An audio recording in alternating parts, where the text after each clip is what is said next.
Hello, എല്ലാവർക്കും നമസ്കാരം. സുഖമല്ലേ എല്ലാവർക്കും? ഇവിടെ നമ്മൾ സുഖമായിട്ടിരിക്കാൻ കേട്ടോ. ഇന്ന് നമ്മൾ ചെയ്യാൻ പോകുന്നത് വളരെ സിമ്പിളായിട്ടുള്ള, വളരെ ടേസ്റ്റി ആയിട്ടുള്ള, വളരെ എമ്മി ആയിട്ടുള്ള ഒരു കടലക്കറിയാണ്. അതായത് നമുക്ക് റെസ്റ്റോറൻറ്റിലൊക്കെ പോകുമ്പോൾ നമുക്ക് കിട്ടുന്ന അതേ ടേസ്റ്റും അതേ സ്വാദുമുള്ള ഒരു കടലക്കറിയാണ് നമ്മൾ ചെയ്യാൻ പോകുന്നത്. വളരെ എളുപ്പമാണ്. നമുക്ക് എല്ലാവർക്കും അറിയാം കടലയുടെ ഗുണങ്ങൾ എന്താണെന്നറിയാം. കടലക്കറി കഴിക്കാൻ എല്ലാവർക്കും ഇഷ്ടമാണെന്നറിയാം. പലരും പല രീതിയിലാണ് വെക്കണമെന്നും അറിയാം അല്ലേ. അപ്പം ഞാൻ എങ്ങനെയാണ് വെക്കണമെന്നാണ് ഞാൻ കാണിച്ചു തന്നിട്ടുള്ളത്. വളരെ ടേസ്റ്റിയാണ് കേട്ടോ. നമ്മളെ ഇടിയപ്പത്തിൻ്റെ കൂടെയും വെള്ളയപ്പത്തിൻ്റെ കൂടെയും ചപ്പാത്തിയുടെ കൂടെയും പൂരിയുടെ കൂടെയും ഇനി ഒന്നുമല്ല ചോറിൻ്റെ കൂടെയായാലും സൂപ്പർ ടേസ്റ്റാണ്. വെള്ളക്കടല വെച്ചിട്ടും ഉണ്ടാക്കാം, നമ്മളെ കറുത്ത കടലയാണല്ലോ, കറുത്ത കടല വെച്ചിട്ടും ഉണ്ടാക്കാം. ഞാൻ കറുത്ത കടല വെച്ചിട്ടാണ് ഉണ്ടാക്കിയിട്ടുള്ളത്. അപ്പോൾ നമുക്ക് ആ വീഡിയോയിലേക്ക് പെട്ടെന്ന് അങ്ങോട്ട് പോയാലോ. നമുക്ക് നല്ല റെസ്റ്റോറൻറ്റിൽ നിന്ന് കിട്ടുന്ന, അതായത് നമ്മളെ ഹോട്ടലിലൊക്കെ കിട്ടുന്ന കടലക്കറിയുടെ അതേ ടേസ്റ്റിലുള്ള ഒരു കടലക്കറിയാണ് നമ്മൾ ഉണ്ടാക്കുന്നത്. അതിനു വേണ്ടി ഞാൻ തലേ ദിവസം രാത്രി, അതായത് ഇന്നലെ രാത്രി കടല കുതിർത്താൻ വെച്ചു. അതൊക്കെ എല്ലാവർക്കും അറിയാവുന്നത് തന്നെയാണ്. അത് ഞാനൊരു കുക്കറിലിട്ടിട്ട് നന്നായിട്ട് അങ്ങോട്ട് വേവിച്ചിട്ടുണ്ട്. ഉണ്ടോ, നല്ലോണം വെന്തിട്ടുണ്ട് കേട്ടോ. ഇത് വെള്ളക്കടല വെച്ച് നമുക്ക് ഉപയോഗിക്കാം. ഞാനിപ്പോൾ കറുത്ത കടല വെച്ചിട്ടാണ് ഞാൻ ഉണ്ടാക്കുന്നത്. അപ്പോൾ ഇത് നന്നായിട്ട് വെന്തു. ഒരു കുഞ്ഞു കുക്കറിലിട്ടിട്ട് ഞാൻ ഉപ്പ് ഇട്ടിട്ട് വേവിച്ചു. എല്ലാവരും പറയും ഉപ്പിട്ട് വേവിച്ചാൽ കടല വേവില്ല എന്ന് പറയും. പക്ഷെ അങ്ങനെയൊന്നും ഇല്ല കേട്ടോ. നമ്മൾ കുക്കറിലല്ലേ വേവിക്കുന്നത്, അപ്പോൾ കടലയൊക്കെ വെന്തോളൂ കേട്ടോ. അല്ലെങ്കിൽ എന്താ അറിയോ, കടലയിൽ ഉപ്പ് പിടിക്കില്ല. നമ്മൾ ഇതെല്ലാം വേവിച്ച് കഴിഞ്ഞിട്ട് ഉപ്പ് ഇടാന്ന് വിചാരിച്ചാൽ ഉപ്പ് പിടിക്കില്ല. അപ്പോൾ പിന്നെ പോരാത്ത ഉപ്പ് ഇട്ട് കൊടുത്താൽ മതിയല്ലോ. അപ്പോൾ ഞാൻ ഇതാ തലേ ദിവസം രാത്രി നമുക്ക് ആവശ്യമുള്ള കടല കുതിർത്തി ഇന്ന് രാവിലെ കുക്കറിലിട്ടിട്ട് വേവിച്ച് വെച്ചിട്ടുണ്ട് കേട്ടോ. ഉപ്പിട്ടിട്ട് വേവിച്ച് വെച്ചിട്ടുണ്ട്. ഇനി നമുക്ക് ഒരു കടായി വെക്കാം. ആ കടായിലേക്ക് വെളിച്ചെണ്ണ തന്നെ ഒഴിച്ചു കൊടുക്കണേ, അത് നിർബന്ധമാണ് കേട്ടോ. വെളിച്ചെണ്ണ ഒഴിച്ചു കൊടുക്കാം. എണ്ണ ചൂടായി കഴിഞ്ഞാൽ ഒരു ഏലക്കയും 2-3 ഗ്രാമ്പും ഇട്ടിട്ടുണ്ട് കേട്ടോ. കുറച്ച് സാധാരണ ജീരകം, പെരുംജീരകമല്ല, സാധാരണ ജീരകം, അതും കുറച്ചിട്ട് കൊടുത്തു.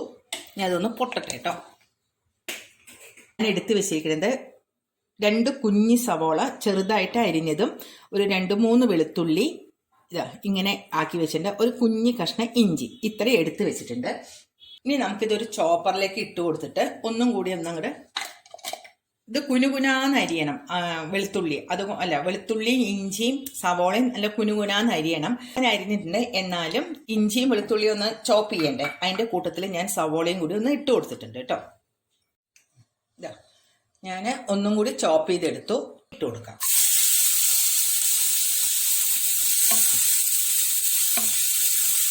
ഇത് ഞാൻ കുറച്ച് തേങ്ങ എടുത്ത് വെച്ചിട്ടുണ്ട്. അത് നമുക്ക് തേങ്ങ ഒന്ന് നന്നായിട്ട് അരക്കണം കേട്ടോ. തേങ്ങയുടെ കൂടെ തക്കാളി അത് നമുക്കൊന്ന് ഇട്ടിട്ട് അരക്കണേ, ചെറുതായിട്ടൊന്ന് അരയണം.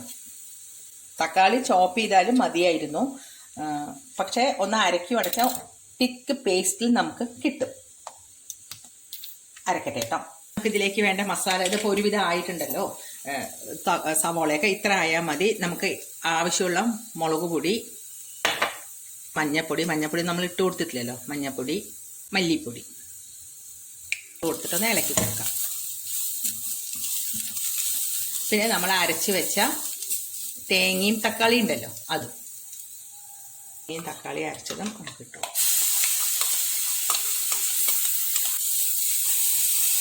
നന്നായിട്ടൊന്ന് ഇളക്കി കൊടുക്കാം.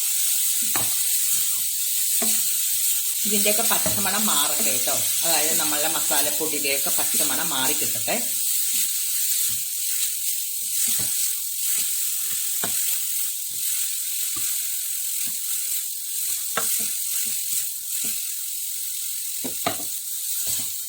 എണ്ണ പോരാന്ന് തോന്നുവാണെങ്കിൽ കുറച്ച് എണ്ണ ഒഴിച്ചു കൊടുക്കണം കേട്ടോ. ഇത്തിരി എണ്ണ വേണം ഇതില്. ഇനി നമ്മളിതിലേക്ക് ലാസ്റ്റ് ഇട്ട് കൊടുക്കുന്നത് എന്താണെന്നറിയോ, കടല മസാല നമുക്ക് വാങ്ങാൻ കിട്ടില്ലേ. ഞാൻ കിച്ചൺ ട്രഷറിന്റെ കടല മസാലയാണ്, അല്ലെങ്കിൽ ഗരം മസാല.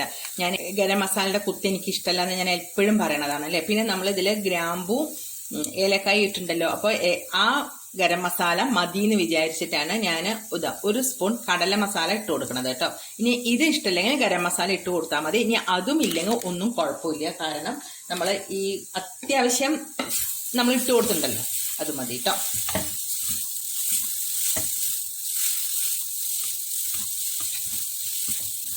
അതിൻ്റെ പച്ചമണമൊക്കെ നന്നായിട്ടൊന്ന് മാറി വരട്ടെ. മസാലക്കൂടിന് നല്ല മണമുണ്ട് കേട്ടോ. ഇനിയിപ്പോൾ നമ്മൾ കടല ഇട്ട് കൊടുക്കാം. നമ്മൾ വേവിച്ച് വെച്ച കടല ഉണ്ടല്ലോ, കടല നമുക്കിതിലേക്ക് ഇട്ട് കൊടുക്കാം. മസാലയൊക്കെ കടലയിലേക്ക് നന്നായിട്ട് പിടിച്ച് വരട്ടെ.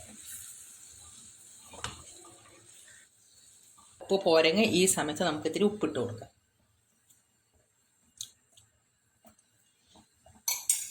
ഉപ്പ് മതി, എനിക്ക് എരിവും മതി.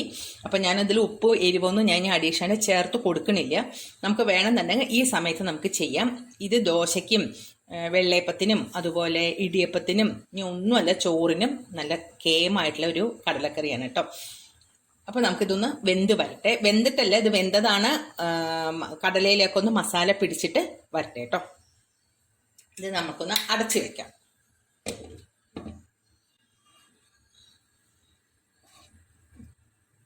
അവിടെ ഇരിക്കട്ടെ. മസാലയൊക്കെ കടലയിൽ പിടിച്ചിട്ടുണ്ട്. നമുക്കിതൊന്ന് തുറന്നു നോക്കാം.